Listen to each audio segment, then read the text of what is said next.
சுத்துற மாதிரி இருக்குது ஷில்பா இப்போ. ஐயோ, நான் இதை சொல்கிறதுக்கு தான் உங்களை கூப்பிட்டேன். என்னன்னு நீங்களே பார்த்துக்கங்க. நான் போகிறேன். பொடி பொடி முதலிங்கிறது. சரிம்மா. ஏன் ஷில்பா, எதுக்கு ஷில்பா இப்படி தேவையில்லாத வேலையெல்லாம் பண்ணுறதுக்கு இருக்க? இப்போ என்னடி பண்ணுறது? ச்சே, சங்கடமாக இருக்குடி எனக்கு. சரி சரி பாரு, ரிலாக்ஸாக இரு. பசங்க ஏதோ பேசிக்கிட்டே தூங்கிடுச்சுங்க போல. ஐயோ, எனக்கே இப்போ சங்கடமாக தான் இருக்குது. எப்படி எழுப்புறதுன்னு தெரியலையே இப்போ இதுங்களே. நம்ம பசங்க கட்டுப்பாடாக இருக்கவங்க, கரெக்டாக இருக்கவங்கன்றதுனால தானே டி நைட்லலாம் பேசிச்சுங்கன்னா கூட நம்ம பாட்டுன்னு வந்துடுறோம். இப்போ இப்படியெல்லாம் பண்ணால் என்னடி இதெல்லாம்? கொஞ்சமாவது வேணாம்மா அறிவு இதுங்களுக்கு? அன்றைக்கி அப்படி தான் வாசலில் உட்காந்துக்கின்னு தூங்கின்னு இருந்ததுங்க. அது கூட பரவாயில்லன்னு விட்டுட்டேன் நான். ஏதோ தோல் மேலே தான் சாஞ்சிக்கின்னு தூங்கிட்டு இருந்தா இவன். இப்போ என்னடான்னா இப்படி பத்துனுக்குதுங்க ரெண்டும். எனக்கு அப்படியே ஆத்திரமாக வருது. வர கோவத்துக்கு அப்படியே பக்கெட் தண்ணி ஊற்றிடலாமான்னு இதுங்க ரெண்டு மேலேயும். விடுப்பாரு, நீ அதையெல்லாம் பண்ணாத. பசங்களை எழுப்புவோம் ஃபஸ்ட்டு. எழுப்பி கூட்டிகிட்டு போவோம். கல்யாணம் ஆகிற வரைக்கும் கொஞ்சம் ஒழுங்காக இருந்தால் தான் கரெக்டாக இருக்கும். பேசுவோம் அதுங்கக்கிட்ட. வா, எழுப்பலாம். கொஞ்சம் விட்டால் தலைக்கு மேலே ஏறி உட்காந்துக்கோங்க. கோவமாக வருது எனக்கு. ச்சே, நைட்டு நம்ம கிளிப்பை விட்டுட்டு வந்துட்டோமே மேடியில். சரி, போய் நம்ம கிளிப்பூவை எடுத்துகிட்டு வரலாமேன்னு போனேன். ஷோடியாக தூங்கிட்டு இருக்காங்க ரெண்டு பேரும். மாட்டி விட்டுட்டுல. இப்போ ரெண்டு பேரையும் தனித்தனியாக வச்சு திட்டிக்கிட்டு இருப்பாங்க. ஜாலி ஜாலி, செம்ம ஜாலி. நந்தினி அத்தை கழுவி கழுவி ஊற்றுவாங்க. நல்லா ஆரத்தி எடுத்து காரி துப்புவாங்க. நம்ம அம்மா கூட அண்ணன் கம்மியாக தான் திட்டோம். இல்லை, திட்டாமல் கூட போயிடும். ஆனால் நந்தினியை நல்லா திட்டு வாங்குவா. அவளுக்கு அதெல்லாம் வேணும். அதனால தானே போட்டு கொடுத்தேன். இல்லைன்னா நானே கூட தானே நந்தினியை எழுப்பி கீழே கூட்டிகிட்டு வந்திருக்கலாம். ஆனால் நான் அப்படி பண்ணாமல் போட்டு கொடுத்தேன்னா என்ன அர்த்தம்? நந்தினி திட்டு வாங்கணும். ஏன்னா நான் அடி வாங்கினதுக்கு அவள் தான் காரணம். அவள் தான் முழுக்க முழுக்க காரணம். இப்போ அவள் மாட்டிக்கிட்டா திட்டு வாங்கிட்டு இருப்பா. எனக்கு ஜாலி. ஆக்சுவலாக 5 மணி வரைக்குமே முழிச்சிட்டு தான் இருந்தோம், பேசிக்கிட்டு தான் இருந்தோம். இந்த வெளிச்சம் வந்ததுனால தான் பிளைண்ட் ஃபோல்டு போட்டோம். அப்புறம் எப்படி தூங்கணும்னே தெரியலம்மா. ஐம் ரியலி சாரிம்மா. சந்தோஷ், இதில் நீ சாரி கேட்குறதுக்கெல்லாம் ஒன்றும் இல்லை. அவன் நீ கல்யாணம் பண்ணிக்க போகிற பொண்ணு. ஆனாலும் இதெல்லாம் தப்பு தான். சரியா? இது நீங்கள் பார்த்து கொஞ்சம் கேர்ஃபுல்லாக இருங்க. நீங்கள் பேசுகிறீங்க அதெல்லாம் சரிதான். இருந்தாலும் இந்த மாதிரி விஷயத்தில் கொஞ்சம் கேர்ஃபுல்லாக இருக்கணும். ஏன்னா தூக்கம் வர்றது சகஜம்தான். அப்போ நம்ம எப்படி இருப்போம்னு தெரியாது. நீங்கள் தான் பார்த்துக்கணும். புரியுதா? சரிங்கம்மா, பார்த்துக்கிறேன். ஐம் சாரிம்மா மறுபடியும். டேய், சாரி எல்லாம் கேட்கணும்னு இல்லை. அதைத்தான் நான் சொன்னேனே, சாரியெல்லாம் வேணாம். அவள் சின்ன பிள்ளையில கூட உன் கூட படுத்து தூங்கியிருக்கா. ஆனால் இப்போ பெரிய எருமை மாடுங்க நீங்கள் ரெண்டு பேரும். இப்போ தூங்கினா எப்படி இருக்கும் சொல்லு? நல்லா இருக்காது பார்க்குறதுக்கும். அதுவும் இல்லாமல் தினேஷ் நம்ம வீட்டில் இருக்கிறான். சின்ன பிள்ளை, ஸ்கூலுக்கு போகிற பிள்ளை. அவள் 11th படிக்கிறான். இருந்தாலும் அவனுக்கு இதெல்லாம் ஒரு தப்பான உதாரணமாக இருக்கக்கூடாதுல்ல. அதுக்காக தான் அம்மா உன்கிட்ட சொன்னேன். சரியா? நீ ஏதோ அம்மாவை தப்பா எடுத்துக்காத. சேச்சா, அப்படிலாம் இல்லைம்மா. நான் கொஞ்சம் கேர்ஃபுல்லாக இருந்திருக்கணும். நான் பார்த்துக்கிறேம்மா. சரிப்பா, அம்மாக்கு அது போதும். எனக்கு தெரியும் நீ பார்த்து பண்ணு. அப்புறம் இந்த விஷயத்த உன் தங்கச்சி தான் பார்த்துட்டு வந்து சொன்னா. அவளுக்குமே சங்கடமாக இருக்கும். சரியா? அதையும் மைண்டில் வச்சுக்க. மணி தான் சொன்னாலா? சரிங்கம்மா, நான் பார்த்துக்கிறேன். சரிப்பா, அம்மா போகிறேன். உனக்கு தூக்கம் வந்துச்சுன்னா கொஞ்சம் நேரம் தூங்கு. விடிய விடிய பேசிக்கிட்டு இருந்தேன்னு வேற சொல்கிறேன். கண்ணெல்லாம் வேற ரெட்டாக இருக்குது, தெரியுது அதுலேயே. நீ படுத்து தூங்கு கொஞ்ச நேரம். இல்லை பரவாயில்லம்மா, எனக்கு தூக்கம்லாம் வரல. அம்மா, நந்தினி நந்தினி அத்தை எதுனா அவளுக்கு திட்டிடுவாங்களா? அது கொஞ்சம் முரட்டு பீஸ் இல்லை. கண்டிப்பாக நந்தினி திட்டிருக்கோம். ஆனால் நான் போய் பார்த்துக்கிறேன். என்ன, நான் பேசிக்கிறேன். நீ எல்லாம் உங்கள் அத்தை கிட்ட இதை பற்றி பேசாத. சரிங்கம்மா. சரிப்பா, நீ குளிச்சுட்டு வா. அம்மா டீ எடுத்துகிட்டு வரேன். சரிங்கம்மா. ஐயோ கடவுளே, நந்தினி பாவம். நைட்டெல்லாம் சொல்லிக்கிட்டே இருந்தா கீழே போகலான்னு. நான் தான் பைத்தியக்காரன் கேட்காம அவ கூட உட்காந்து பேசிட்டேன். சே, தப்பு பண்ணிட்டா சந்தோஷி. பாவம் நந்தினி என்னால் திட்டு வாங்கியிருப்பாள்ல. சே. இல்லை, நீ என்னம்மா முடிவு பண்ணிட்டு இருக்கிற? எனக்கு கொஞ்சம் சொல்ல. இருக்கிற கொஞ்சம் நிஜமானத்தையும் வாங்கணுமா உனக்கு? ப்ளீஸ் இதை பற்றி பேசாத. எனக்கு ஒரு மாதிரி அன்கம்ஃபர்டபுளாக இருக்குது. உனக்கு சௌரிய குறைவாக இருக்குதுங்கிற பேசுகிறதுக்கே. அப்போ பார்த்தேன் எங்களுக்கு எப்படி இருக்கும்னு நினைக்கிறேன் நீ? இல்லை, உன் மனசில் நீ என்ன தான் நினச்சின்னு இருக்க? எனக்கு ஒன்றும் புரியல. கல்யாணம் ஆகிற வரைக்கும் கூட உங்களால் சும்மா இருக்க முடியாதா? என்னம்மா இப்படி பேசுகிற? தூக்கம் வந்துருச்சுன்னு தூங்கிட்டோம், அவ்வளோதான். அதுவும் இல்லாமல் காலையில் வரையும் முழிச்சுக்கிட்டு தான்மா இருந்தோம். கண்ணு கூசிச்சுன்னு பிளைண்ட் ஃபோல்டு போட்டோமா. அப்புறம் எப்படி தூங்கணும்னு தெரியல. பொழுது விடிஞ்சிருச்சுன்னு தெரியுதுல, அப்போ கீழே வந்து படுத்து தூங்க வேண்டி தானே. அது என்ன விடிய விடிய பேச்சு வேண்டி கிடக்குது உங்கள் 2 பேருக்கும்? ஏன் நீங்கள் நாள் ஃபுல்லாக பேசவே இல்லையா? என்ன பழக்கம் இதெல்லாம் முதல்ல? என்னம்மா நீ இப்படியெல்லாம் பேசுகிற? பின்ன வேறு எப்படி பேசுவாங்களா? எனக்கு வர ஆத்திரத்துக்கு அப்படியே பலர் நச்சு இல்லாமல் இருக்குது உன்னை. ஏன்டி இந்த பாரு, இன்னையோட இதெல்லாம் நிறுத்திடு, அவ்வளோதான் நான் சொல்லுவேன். இனிமேல்ட்டு இந்த உட்காந்து பேசுறது, இந்த நைட்டில் உட்காந்து பேசுறது, மணிக்கணக்காக பேசுறதெல்லாம் வேலையெல்லாம் வேணாம் சொல்லிட்டேன், அவ்வளோதான். இன்னொரு தடவை நீ அவன் கூட எங்கேயும் வெளியே கூட போகக்கூடாது, வண்டியிலலாம் கூட போகக்கூடாது சொல்லிட்டேன். கல்யாணம் முடிகிற வரைக்கும் 2 பேரும் வெளியில் போகிறதோ இல்லை பைக்கில் போகிறதோ எதுவும் தேவையில்லை. அவன் உன் ஆஃபீஸ்க்கு கூட கூட்டிகிட்டு வர தேவையில்லை. நீ ஆஃபீஸுக்கு போகிறத நிறுத்து. அப்புறம் இன்றைக்கி இந்த சௌமியாவோட பார்ட்டிக்கு போகிறேன்னு சொன்னல, அதெல்லாம் போக தேவையில்லை. நீ வீட்லேயே இரு, அவன் வேணா போயிட்டு வரட்டும். என்னம்மா என்னென்னமோ பேசிக்கிட்டு இருக்க? இப்படியெல்லாம் பண்ணால் அவர் என்னம்மா நினைப்பாரு? நான் சொல்கிறத கொஞ்சம் புரிஞ்சுக்கம்மா. நாங்கள் வேணும்னெல்லாம் பண்ணலம்மா, ஏதோ பேசிக்கிட்டு இருந்தோம், அப்படியே தெரியாமல் தூங்கிட்டோம். நீங்கள் தெரியாமல் கூட தூங்கினதாவே இருக்கட்டும்மா. ஆனால் எனக்கு இதெல்லாம் தேவையில்லம்மா. நீங்கள் இந்த கல்யாணம் முடிகிற வரைக்கும் 2 பேரும் தள்ளியே இருங்க, அதுதான் நல்லது. முடிஞ்சா பேசிக்காமல் கூட இருங்க. நீ ரொம்ப அநியாயமாக பேசுகிறம்மா. இங்கே பாரு நந்தினியே, ரொம்ப பொறுமையாக பேசின்னு இருக்கிறேன் நானே. நான் கை நீட்ட வச்சிடாத சொல்லிட்டேன். இங்கே பாரு, உனக்கு பேசணுன்னா நீ இங்கே பேசிக்கோ, அவ்வளோதான். ஃபோனில் பேசிக்கோ. மற்றபடி வெளியில் போகிறது, இந்த மாடியில் உட்காந்து பேசுறது, பால்கனியில் உட்காந்து பேசுறது, அவன் ரூமில் போய் நீ உட்காந்து பேசுறது, இனிமேல் இதெல்லாம் தேவையில்லை. ரொம்ப வெறுப்பேற்றுற மாதிரி பேசிக்கிட்டு இருக்குமா? இங்கே பாரு, என் மேலே நம்பிக்கை இல்லையா உனக்கு? அதனால தான் இப்படி எல்லாம் பேசிக்கிட்டு இருக்கியா? சரி போ போ போ, இங்கேருந்து போ. முதல்ல நீ என்கிட்ட பேச பேச எனக்கு எரிச்சலாக வருது. போ. உனக்கு என்ன, அவர்கிட்ட நான் பேசக்கூடாது அவ்வளோ தானே? நான் பேசலை, நீ போ இங்கிருந்து. கல்யாணம் ஆகிற வரைக்கும் கொஞ்சம் கரெக்டாக இருக்கணும்டி, அதை தான் சொல்கிறேன். அதான் கரெக்டாக இருக்கிறேன்னு சொல்லிட்டேன்ல. அவர்கிட்ட பேச மாட்டேன், அவர் கூட எங்கேயும் போக மாட்டேன். போதுமா? சத்தியம் பண்ணி கொடுத்தா தான் நம்புவியோ? நந்தினியா, இப்படியெல்லாம் பேசக்கூடாதுமா. வேற எப்படி பேசுவாங்களா? அதான் நம்பிக்கை இல்லாமல் பேசிக்கிட்டு இருக்கியா என்ன? அப்போ நான் அப்படி தான் பேசுவேன். இங்கே பாரு, நீ போ இங்கிருந்து. முதல்ல எனக்கு கோவமாக வருது. என்னை பற்றி தெரியல உனக்கு. நீ என்ன தப்பாக நினைக்கிறல்ல? நீ போய் எங்கிருந்து. முதல்ல எனக்கு கோவமாக வருது. அழாதம்மா நந்தினியா, அம்மா ஏதோ ஒரு கோவத்தில் சொல்லிட்டம்மா. அம்மா அழாதம்மா. ப்ளீஸ்மா, தயவு செஞ்சுட்டு கொஞ்ச நேரம் தனியாக விடுமா ப்ளீஸ்மா. எனக்கு இதை பற்றி எல்லாம் பேச வேணாம்மா, விடுமா. சரி போகிறேன், ஆனால் கொஞ்சம் என் இடத்துல இருந்து யோசிச்சு பாரு. டக்குன்னு எனக்கு பதறி போச்சு, அவ்வளோதான். சரி, நீ புரிஞ்சுப்ப, எனக்கு தெரியும். நான் போகிறேன். இந்த மேக்கப் ஐட்டமெல்லாம் இவனை நம்பி இங்கே வச்சுட்டு போனால் எல்லாத்தையும் எடுத்து பார்க்குறங்கிற பேரில் தூக்கி அடிச்சிடுவான். பேசாமல் மூடி வச்சுட்டே போவோம், அதான் கரெக்டாக இருக்கும். வேணுங்கிறப்ப எடுத்துக்கலாம். நேடியே நான் தனியாக பேசினுக்கிறா. உன்னை கல்யாணம் பண்ணியிருக்கேனே, பின்ன வேறு எப்படி பேசுவேண்ணா? ரொம்பலாம் பேசாதடியே, குளிக்க தானே போகிறேன், போய் குளிப்போ. அதெல்லாம் எனக்கு தெரியும். இங்கே பாரு, நீ எடுத்து கொடுத்த ட்ரெஸ்ஸை தான் போட போகிறேன். சூப்பரில்? சூப்பர், போய் குளிப்போ. என்னை துரத்தி விட்டுறதுலேயே குறியா இருக்கான். அப்போ நான் போனதுக்கப்புறம் கண்டிப்பாக இது எல்லாத்தையும் களைச்சி போட்டுருவான். ஐயோ, இவனோட ஒரு நேரமும் திக்குன்னு இருக்குது என் நிலைமை. நேடியே இப்படி புலம்பின்னு இருக்கிறா, போயேண்டியே, போய் குளிப்போ. போவேன், ஆனால் நீ சும்மா இருக்கணும், சரியா? சும்மா இருக்கணும்னா என்ன அர்த்தம்? இல்லை எனக்கு புரியல. நீ போனதுக்கப்புறம் நான் சும்மா இருக்கணும்னா எப்படியே? நீ வேற வரைக்கும் வேய் மேலே கையை வச்சுக்கின்னு உட்காந்து இருக்கணுமா நான்? டேய், அப்படி சொல்ல வரலடா. பேசாம நீ போய் குளிச்சுட்டு வாயேன் ஃபர்ஸ்ட்டு. இது நான் குளிக்க போனதுக்கப்புறம் தான் நான் குரங்கு சட்டையெல்லாம் ஆரம்பிக்கும். ஐயோ, இப்போ நான் என்ன பண்ணுறது? ஏன்டி இவ்வளோ யோசிச்சு நிற்கிற? போய் குளிப்பா. நான் உன் மேக்கப் சாமானெல்லாம் தொட மாட்டேன், போ. சாமானா? எருமை மாடு. சரி விடு, நீ சொல்லிட்டல, எனக்கு இது போதும். இதே மாதிரி தாண்டா அன்றைக்கும் சொன்னேன். ஆனால் நான் திரும்பி வரதுக்குள்ளே ஒரு பொருள் ஒரு இடத்துல இருந்தது. கட்டிலு கீழெல்லாம் என்னோட லிப்ஸ்டிக்கு ஐலைனர் எல்லாம் விழுந்துருச்சு தெரியுமா? ரொம்ப கஷ்டப்பட்டு தான் எடுத்தேன். அந்த மாதிரி எதையும் தூக்கி அடிச்சிடாதானே. அன்றைக்கி ஒரு ஆர்வத்தில் எடுத்து பார்த்தேன் எல்லாத்தையும். அதுவும் இல்லாமல் பார்த்துட்டு எல்லாத்தையும் கட்டில் மேலே தாண்டி வச்சான். எல்லாம் உருண்டு கீழே போய் ஊந்துச்சு. நான் என்ன பண்ணுறதா? சரி பரவாயில்ல விடு. நீ எதுவும் பண்ணாமல் அமைதியாக உட்காந்துரு, நான் வந்துடுறேன். இவ்வளோ சொல்லியும் பயப்படுறல நீ? சரி இப்படி பண்ணுவோமா? உன் பயம் போயிடும். என்னது? நீ போனதுக்கப்புறம் நான் இதையெல்லாம் தூக்கி அடிச்சிருவேன்னு நீ பயப்படுறன்னா, நீ போகும்போதே என்னையும் கூட்டிகிட்டு போயிடு. நம்ம 2 பேரும் சேர்ந்தே குளிப்போம். நல்ல உல்லாச குளியல குளிப்போம். என்ன சொல்கிற? என்ன குளியல்? உல்லாச குளியல். உனக்கு நான் சோப்பு போடுவேன், எனக்கு நீ சோப்பு போடணும். ஜாலியாக மாறி சோப்பு போட்டு சொரிஞ்சு விட்டு குளிக்கலாம். குரங்கு, எருமை மாடு, எப்படிதான் பேசுறானோ இப்படியெல்லாம். நீ மூடிக்கிட்டு இங்கே உட்காரு, நானே போய் தனியா உல்லாச குளியல போட்டுட்டு வரேன். அடியே 2 பேரும் சேர்ந்து குளிச்சாதாண்டி அதுக்கு பேர் உல்லாச குளியலே. நீ தனியா குளிக்கிறதுக்கு பேர் வேறும் குளியல். மூஞ்சி பெறதுக்கு பரவாயில்ல, ஏதோ ஒன்று சும்மா இருறா. ரொம்ப தாண்டி பண்ற. அடியே, அதான் ஒரு நாள் இல்லை ஒரு நாள் உல்லாச குளியல குளிக்காம நான் விட மாட்டேன்டிய. பாருகிய புருஷன் பவரை காட்டுறேன்டி நானு. நீ அட்வைஸ் பண்ணது வரைக்கும் சரிதான். ஆனால் சந்தோஷ் கூட வெளியே போகாத, பேசாம இருன்னு சொன்னதெல்லாம் கொஞ்சம் ஓவர் தான். அது ஏதோ ஒரு கோவத்தில் சொல்லிட்டேன்டி. தேவையில்லாத கோவம் தான் எல்லாம். என்னமோ அதுங்க 2 சின்ன குழந்தைங்களாட்டம், அதுங்களுக்கு ஒன்றும் தெரியாதுங்கிற மாதிரி இல்லை நீ சொல்லி கொடுத்துருக்க அவகிட்ட. அதுங்களுக்கு எல்லாம் தெரியும் தான். இருந்தாலும் நீ கொஞ்சம் யோசிச்சு பாரு.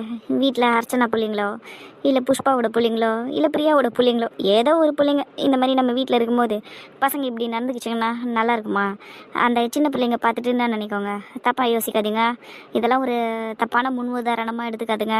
முதல்ல இவ்வளோலாம் யோசிக்காத பாரு. வேற என்ன பண்ணணும்? நீ ஒன்றும் பண்ண வேணாம். பசங்களுக்கு தெரியும் எப்படி நடந்துக்கணும்னு. என்னமோ போ, கல்யாணத்தை சீக்கிரமாக முடிக்கணும்டி, அவ்வளோதான். என் தலை ஃபுல்லாக இப்போ அது மட்டும் தான் ஓடிக்கிட்டு இருக்கு. சீக்கிரமாக முடிக்கணும்னா எப்படி? நாளைக்கே பசங்களுக்கு கல்யாணத்தை முடிச்சிடுவோமா? எப்போ ஆடி நீ வேற கிண்டல் லட்சணம் இருக்காத. வடி வயிற்றுல நெருப்பு கட்டின மாதிரி இருக்குது எனக்கு இப்போ. பாருங்க பார்வதி மேடம், இந்த மாதிரியெல்லாம் டென்ஷன் ஆகிட்டு இருக்காதீங்க. ஒழுங்கு மரியாதையாக அடையை சுட்டு எடுங்க. அப்புறம் வீட்டில் இருக்கிற ஒருத்தரும் வந்து பசிக்குதுன்னு கேட்க ஆரம்பிச்சிருவாங்க. சரியா? அதுங்க பெரிய பிள்ளைங்கடி, அதுங்களுக்கு தெரியும் எப்படி நடந்துக்கணும்னு. நீ ஃப்ரீயாக விடு. அதான் நந்தினிக்கிட்ட பேசிட்டுல, சந்தோஷிக்கிட்ட ஷில்பா பேசிட்டா. பசங்க கேர்ஃபுல்லாக இருக்க போகிறாங்க. அவ்வளோதான், விடு, பார்த்துக்கலாம். சரி சுகு, நான் கூட கொஞ்சம் கோவத்தில் அவசரப்பட்டு நந்தினிக்கிட்ட இஷ்டத்துக்கு பேசிட்டேன். அது வேற கோச்சிக்கிச்சு. என் மேலே உனக்கு நம்பிக்கை இல்லையானெல்லாம் கேட்டுருச்சு. அதுவே எனக்கு ஒரு மாதிரி மனசை போட்டு பிசைஞ்சிக்கிட்டு இருக்குது. குழந்தை கரெக்டாக தான் கேட்டிருக்குது, அதில் ஒன்றும் தப்பு இல்லையே. நீ வேற ஏன்டி இப்படி பேசுகிற? நான் என்ன அவன் மேலே நம்பிக்கை இல்லாமையா அப்படி பேசுனேன்? நான் ஒரு பதட்டத்தில் பேசிட்டேன், அது தப்பாக புரிஞ்சுக்கிச்சு. நீ எப்படி பதட்டத்தில் பேசணியோ அதே பதட்டத்தில் தான் அவளும் பேசியிருப்பா. என்னடா அம்மா நம்மளை பார்த்து இப்படியெல்லாம் சொல்கிறாங்களேன்னு. அவள் கொஞ்சம் கோவம் குறைஞ்சதும் அவளும் சரியாயிடுவா. அவளும் கரெக்டாக யோசிப்பா. எல்லாத்துக்கும் ஒரு பதில் வச்சிருக்கடி நீ. சரி சரி, நீ அடைய போட்டு எடு. ஆமா, என்ன இன்னைக்கு திடீர்னு கேழ்வரகு கடை செய்யணும்னு முடிவு பண்ணிருக்க? சந்தோஷுக்கு ரொம்ப பிடிக்கும்டியே, அதான். சரியே, நாளைக்கு வேற கிளம்புறாங்க. இன்னைக்கு ஒரு நாளாச்சும் அவனுக்கு பிடிச்ச மாதிரி சமைச்சு போடலாமேன்ட்டு தான் இதை செய்கிறேன். அது சரி, மாப்பிள்ளைய ஒரு பக்கம் திட்டவும் செய்கிறேன், இன்னொரு பக்கம் மாப்பிள்ளைக்கு பிடிச்சதை சமைச்சும் போடுறேன். என்ன பண்ணுறது? ஷில்பா புள்ளையாச்சே, அதுவும் நல்ல புள்ள. அதுவும் இல்லாமல் நான் என்னடி நேராக போய் அவனை திட்டினேன்? என் வயிற்றுச்சலும் வாங்கிட்ட கொட்டிக்கிட்டு இருக்கேன். அவ்வளோ பெருசாக வளர்ந்துருக்கிறான். கொஞ்சம் கூட புத்தி இல்லாமல் அப்படியே மாடியில் பத்துன்னு கிடக்குறான், பெருசாக லேம்பு மாதிரி. நான் சொல்கிறதோ நீ கூடாத, நான் அடைய போடுறேன். என்னென்னு சொல்கிற பாரு. சரி, இந்தா இதை போட்டு எடு. அடுத்து நான் போயிட்டு அடுத்து உருண்டையை தட்டி வைக்கிறேன். இப்படி நான் ஒன்று ஒன்றா போட்டு உருண்டையெல்லாம் தட்டி தட்டி எடுத்துகிட்டு வந்து உங்ககிட்ட கொடுக்கணும். நீ நோகாமல் உட்காந்த இடத்துலேருந்தே எண்ணெயை ஊற்றி சுடுவல. தவிர தட்டுற வேலை மட்டும்தான் உன்னோடது. நீ எடுத்துன்னு வந்து வைக்கணும்னு கூட அவசியம் இல்லை. அப்படியே இந்த தட்டில் வச்சு கவுத்து கொடுத்தீங்கன்னா நான் போட்டு எடுத்துருவேன். அதுவும் இல்லாமல் இந்த மாவு பிசைஞ்சது, வெங்காயம் நறுக்கி அதில் போட்டது, காஞ்ச மிளகாவை தாளித்து அதில் போட்டது எல்லாம் நான் பண்ணுது. சரியா? போ, ஓரமாக உட்காந்துக்குன்னு தட்டுற வேலையை பாரு. சரி சரி. ஏன் பாரு, சொல்லிடியே. நம்ம ராகுலுக்கு கல்யாணம் பண்றதுக்கு முன்னாடி சந்தோஷுக்கும் நந்தினிக்கும் கல்யாணம் பண்ணியிருந்தா இந்நேரம் ஒரு புள்ளிய பெற்றிருக்க மாட்டாங்க. ஏண்டி? சொல்லணும்னு தோணுச்சு, சொன்னேன். ரொம்ப தான் அழகா பேசுற நீ. ஆடைய தட்டுடி, ஆடைய தட்டு. சரி சரி. ஆனா சுக, சொல்லுங்க டீச்சரம்மா. நீ சொன்ன விஷயம் அடுத்த வருஷம் நடந்துரும்டி. கண்டிப்பா நடக்கும். சரிடி சரிடி. இந்த ராகுல காயத்ரி பார்த்தல, கல்யாண வாழ்க்கையை நல்லா வாழுதுங்க. அந்த மாதிரி தாண்டி நம்ம பிள்ளைங்க எல்லாமே அப்படி வாழணும்.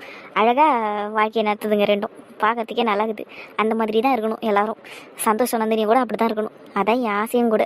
நம்ம பிள்ளைங்க எல்லாருமே நல்ல அருமையான வாழ்க்கையை தான் வாழும். நீ நம்பிக்கையோடு இரு. சரிடி. எம்மா, ஆட தீஞ்சிட போதிரியா? அப்புறம் வேணா பிடிச்சவன் எதனா சொல்லுவான், அத்தை இந்த இடத்துல தீஞ்சிடுச்சுன்னு. இருடி நான் இதை பார்க்குறேன். வேணா பிடிச்சவன்னு சந்தோஷம் தானே சொல்கிற? அவனையே தான். பாராட்டவும் செய்கிற, திட்டவும் செய்கிற. நல்ல மாமியார் நீ. போ. ஏ லூசா மண்டி, நீ எதுக்கடி இப்போ இவ்வளோ கிட்ட வந்து பார்த்துக்கிட்டு இருக்க? போடி பின்னாடி நாய. இல்ல, நீ அழுவுறியா இல்லையான்னு பார்த்தேன். கண்ணு கூட கலங்கவே இல்லையே. ஆனா அத்தை நீ அழுதுன்னு சொன்னாங்களே. அப்போ நான் அழறேனா இல்லையான்னு பார்க்கறதுக்கு தான் உள்ள வந்தியா நீ? மூச்சும் முகரையும் பறதுக்கு பின்னாடி போ. முதல்ல எவ்வளோ பெருசாக மண்டி வச்சுக்கிட்டு கிட்ட வந்து பார்த்துக்கிட்டு இருக்கு பாருப்ப. போயிட்டேன்ப்பா, ரொம்ப ஓவரா பேசாதேனா. நீ அழுவுறியே, சரி வந்து உன்னை சமாதானப்படுத்தலான்னு நினைச்சான். என்ன போய் பெரிய மாட்டாங்கிற? நீ போடி பெரிய வாயி. சமாதானப்படுத்துற மூஞ்ச பாரு. பாரு, யாரு வேணாடது? நல்லா திட்டு வாங்கினிய நீ.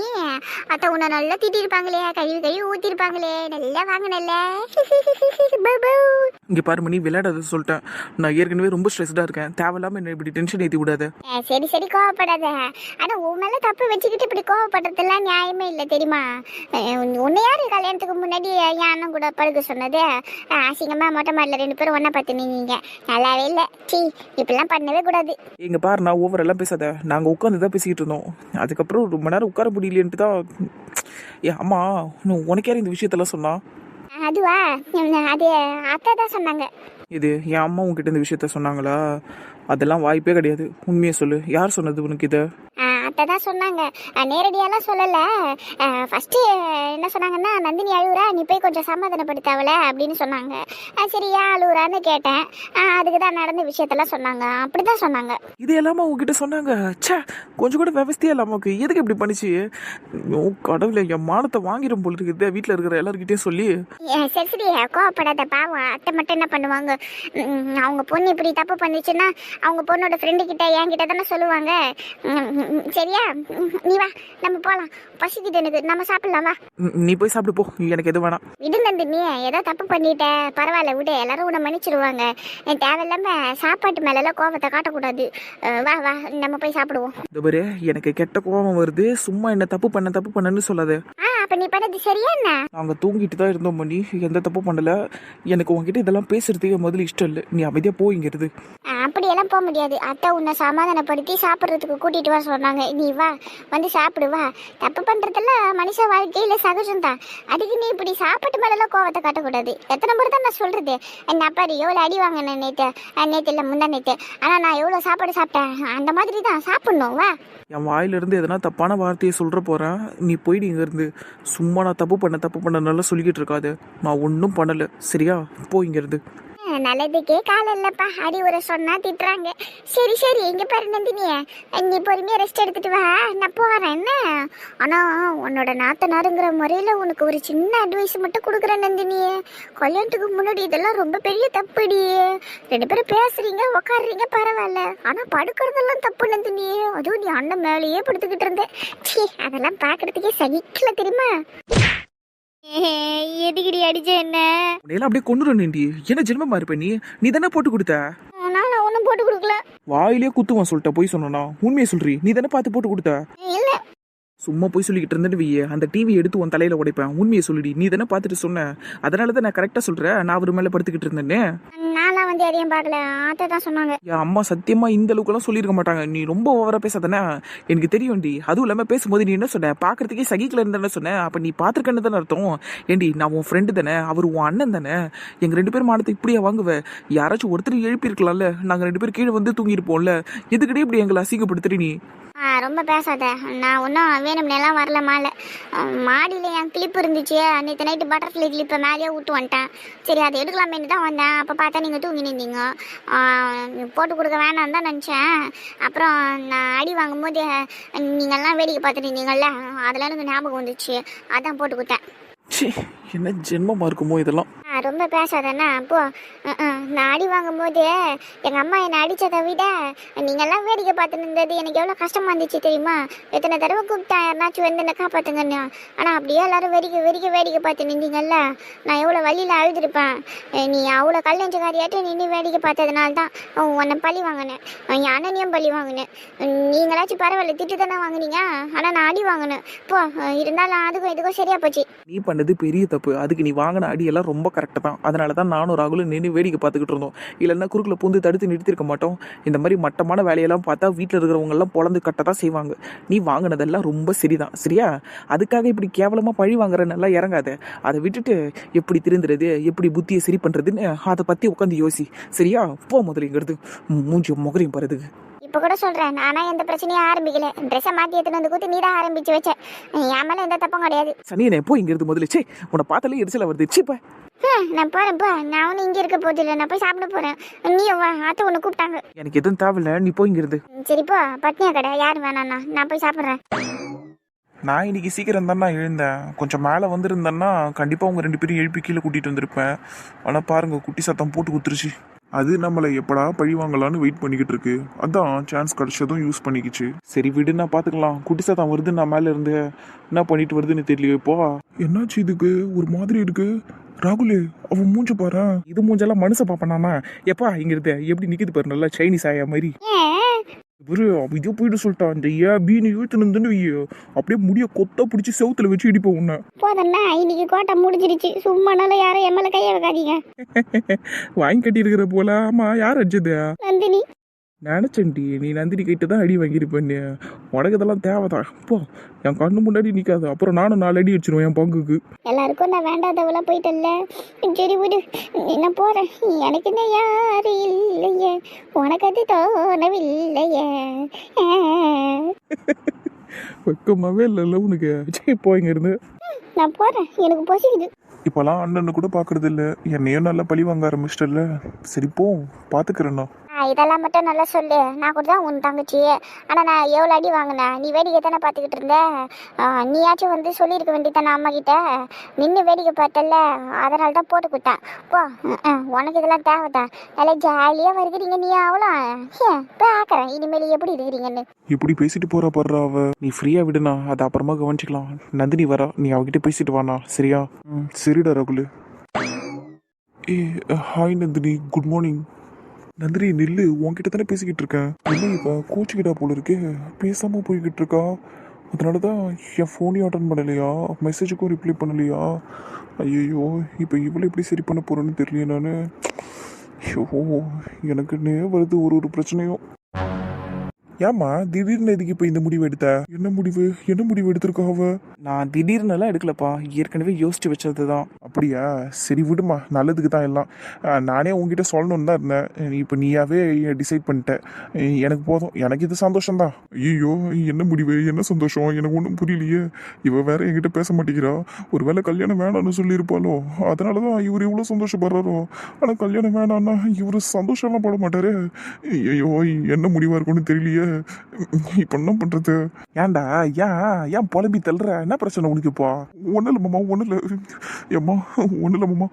அது உங்கள் பொண்ணு ஒரே ஒரு ரொட்டி தான் சாப்பிட்டா, அதான் இன்னொரு ரொட்டி வேணுமான்னு கேட்கலான்னு வந்தேன். ரொட்டியா? அதான் மாமா, அத்தை செஞ்சுக்கிட்டு இருக்காங்களே ராகி ரொட்டி, அது. கேழ்வரகு கடையாடா, அதைத்தான் ரொட்டின்னுக்கிட்டு இருக்கியோ? டே, அவளுக்கு அதை பிடிக்காதுடா, ஏதோ ஒன்று தான் சாப்பிடுவா, அது மாதிரிலாம் சாப்பிட மாட்டாவ. உங்கள் பொண்ணுக்கு பிடிக்காதோ? சரிங்க மாமா. அது ஆக்சுவலாக நல்ல ஃபுட்டு தானே மாமா, ஆரோக்கியமான ஒரு ஃபுட்டு. அது நல்லா சாப்பிடலாம்ல. ஒரு 2-3 சாப்பிட்டா தானே உடம்புக்கு சக்தி கிடைக்கும். இப்படி ஒன்று சாப்பிட்டா நல்லாவா இருக்கும் சொல்லுங்கள்? அரிசி மாவில் செய்கிற இட்லியோ தோசையோ நல்லா சாப்பிட்றான்ல, அந்த மாதிரி இதையும் சாப்பிட வேண்டியது தானே. பா, என் பொண்ணுக்கு பிடிக்காதுப்பா, என்ன பண்ணுறதுப்பா? பிடிக்காதுங்கிறதுக்காக நல்ல விஷயத்தெல்லாம் தள்ளி வைக்கக்கூடாது இல்லை மாமா, பிடிச்சி ஏற்றுக்கணும், அதுதானே கரெக்டு. நீ என்னமோ கேழ்வரகு அடைய பற்றி பேச வந்த மாதிரி தெரியலையே. உடகா அவளுக்கும் எதனா பிரச்சனையா என்ன? சூசகமாக எதையோ பேசுகிற மாதிரி தெரியுது. சேச்சா அப்படியெல்லாம் இல்லை மாமா, நான் ஃபுட்டை பற்றி தான் பேசினேன். எனக்கும் அவளுக்கும் எந்த பிரச்சனையும் இல்லை, ஒன்று தான் சாப்பிட்டா, அதான். சரிப்பா, ஆனால் அவளுக்கு பிடிக்காதுப்பா, விட்டுரு என்ன? சரிங்க மாமா, சரி நான் போகிறேன். சரிப்பா. நல்ல பையன் சந்தோஷி. எவ்வளோ அழகாகிறான் பாரு. எப்பா, என்னம்மா? நாளைக்கு ஆஃபீஸ்க்கு போகணும்ப்பா, போயிட்டு லெட்டர் மட்டும் எழுதி கொடுத்துட்டு வந்துடணும். நீ என்னை கூட்டிகிட்டு போறியா? அதுக்கு நான் கூட்டின்னு போகிறேன். சரிப்பா. எம்மடியே என்ன? சந்தோஷ்கிட்ட கோச்சிக்கினியா என்ன? எதுக்குண்ணா? இல்லை, அதெல்லாம் ஒன்றும் இல்லைப்பா. அப்பயே மூஞ்சி தூக்கி வச்சுன்னுக்கிறேன் நீ. நான் ஏன் மூஞ்சி தூக்கி வச்சுக்கிட்டு இருக்கேன்? நான் நல்லா தானே இருக்கேன். நீ நல்லா இருந்தா எப்படி பேசுவ, டல்லா இருந்தா எப்படி பேசுவேன்னு எனக்கு தெரியாதாம்மா. என் பொண்ணுமா நீயா, நீ எப்படி இருக்காங்கிறத வச்சே நான் கண்டுபிடிச்சிருவேன். சொல்லு, என்ன பிரச்சனைன்னு சொல்லு. கட்டமிசா, எல்லாம் தெரியணும்ல உனக்கு.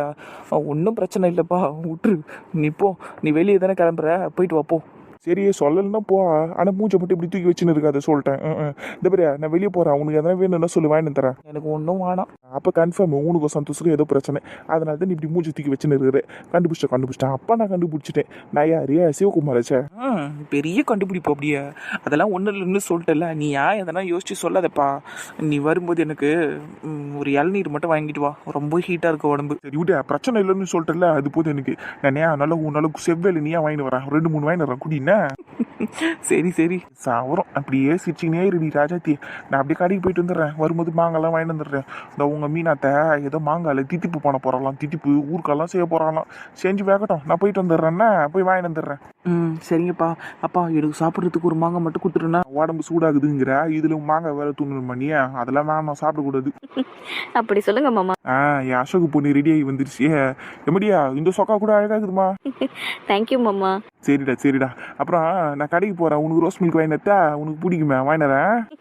சரிங்க மாமா, வாங்கிட்டு வாங்க. சரிடா கணக்குல, 2 பேரும் பேசின்னு இருக்கா, நான் போயிட்டு வந்துடுறேன். பாய்ப்பா. பாய்டா பாய். உனக்கு இதே வேலையா போச்சுல்ல? எதை பற்றி பேசுகிற? சந்தோஷ் அண்ணன் கிட்ட பேசாம இருக்கியே, அதை தான் கேக்குறேன். ஏன் பேசாம இருக்க? என்னாச்சு உனக்கு? அதுக்குள்ள சொல்லிட்டாரா நான் அவர்கிட்ட பேசலன்னு? அவரெல்லாம் ஒன்றும் சொல்லல, ராகுல் தான் என்கிட்ட சொன்னான். அப்ப ராகுல் கிட்ட சொல்லியிருப்பாரு. யார்கிட்ட சொல்லியிருந்தா என்ன? இப்ப நீ எதுக்கு இப்ப பேசாம இருக்க? அதுக்கு பதில சொல்லு. எங்க அம்மா என்ன இஷ்டத்துக்கு பேசுதுரியே, பின்ன எப்படி நான் அவர்கிட்ட பேச முடியும்? என்னால இந்த மாதிரி பேச்செல்லாம் இன்னொரு தடவை வாங்க முடியாது. என்ன நான் சொல்லிச்சு தெரியுமா, அவர்கிட்ட பேசாத, அவர் கூட வெளியெல்லாம் போவாத, அதுக்கப்புறம் அவர் ரூம்குள்ள எல்லாம் போய் பேசுற வேலை வச்சுக்காத, இந்த மாதிரி பேச்செல்லாம் பேசிடுச்சு. என்னால எப்படி இனிமேல்ட்டு அவர்கிட்ட நல்லபடியா பேச முடியும் சொல்லு? அத்தை ஏதோ கோவத்துல அப்படி சொல்லியிருப்பாங்க. நீ எதுக்கு இப்ப இதையெல்லாம் பெருசா எடுத்துக்கிற? கோவத்துல பேசுறவங்கிறதுக்காக இஷ்டத்துக்கெல்லாம் பேசக்கூடாதுரி. என்னாலலாம் இதை ஏத்துக்க முடியாது. நான் அவர்கிட்ட பேச போறதில்ல, கல்யாணம் ஆகிற வரைக்கும் பேச போறதில்ல, அவ்வளவுதான். அடியே அநியாயமா பண்ணாதேடி. நீ ஏதோ அத்தை கிட்ட பேசாம நான் இருக்க போறேன்னு சொன்னீங்கன்னா கூட பரவாயில்ல, நியாயம்னு நான் ஒத்துப்பேன். ஏதோ அவங்க திட்டினாங்க நீ கோவமா இருக்கன்னு. சம்பந்தமே இல்லாம அண்ணன் கிட்ட பேசாம இருப்பேங்கிறது ரொம்ப அநியாயம்டி. அவரால் தானே பிரச்சனை ஆரம்பிச்சது. அப்ப நான் அவர்கிட்ட தான் பேசாம இருப்பேன். அதுவும் இல்லாம என் அம்மாக்கும் நான் யாருன்னு காட்டணும்ல. ஷோ கடவுளே, பைத்தியம் முத்தி போச்சுப்பா இந்த வீட்டில் இருக்கிற ஒன்றுத்துக்கும். எக்கடாவது கெட்டு போ, மூஞ்ச பாரு. ஆனால் இதெல்லாம் ரொம்ப ஓவர், அவளை தான் நான் சொல்லுவேன். பரவாயில்ல, இருக்கட்டும். இதுக்கெல்லாம் ஒன்றும் குறைச்சல் இல்லை. அப்போ பார்ட்டிக்கு போக மாட்டியா? சௌமியா பார்ட்டிக்கு நாளை போல. என்னடி, அப்போ அண்ணன் மட்டும் போவார், பரவாயில்லையா? அப்போ பழையபடி அண்ணனுக்கு நல்லா ஊற்றி கொடுத்துட்டு அண்ணன் பக்கத்தில் உட்காந்துக்கிட்டு செல்ஃபியெல்லாம் எடுத்துப்பா, பரவாயில்லையா உனக்கு? என்னடி என்ன விருப்பத்திரியா? அப்படியே வச்சுக்கம்மா. ஒன்று நீ பார்ட்டிக்கு கிளம்பி போ, அப்படி இல்லையா இப்போ நீ அண்ணன்கிட்ட பேசாமல் இருக்கிற பார்த்தியா, அது கடைசி வரைக்கும் தொடர்ற மாதிரி ஆகிடும், பார்த்துக்க. என்ன இவ இப்படி பயமுறுத்தி விட்டு போறா? என்னால இவர்கிட்ட பேச முடியாது. ஆனா இவ சொன்ன மாதிரி நான் பார்ட்டிக்கு போகலன்னா அவ்வளோதானே, சௌமியா பழையபடி எதனா பண்ண ஆரம்பிச்சிருவாளே. அதுக்கெல்லாம் நான் அலோவ் பண்ணவே கூடாது. எப்படியாவது இன்னைக்கு பார்ட்டிக்கு போகிறோம், சந்தோஷுக்கு சௌமியா யாருங்கிறத தோல் உரிச்சு காட்டுறோம், அவ்வளோதான். அதுக்கு நான் பார்ட்டிக்கு போயே ஆகணும். ஆனால் கண்டிப்பாக அந்த ஆளுக்கிட்ட நான் பேச போகிறதில்ல, அது மட்டும் உறுதி.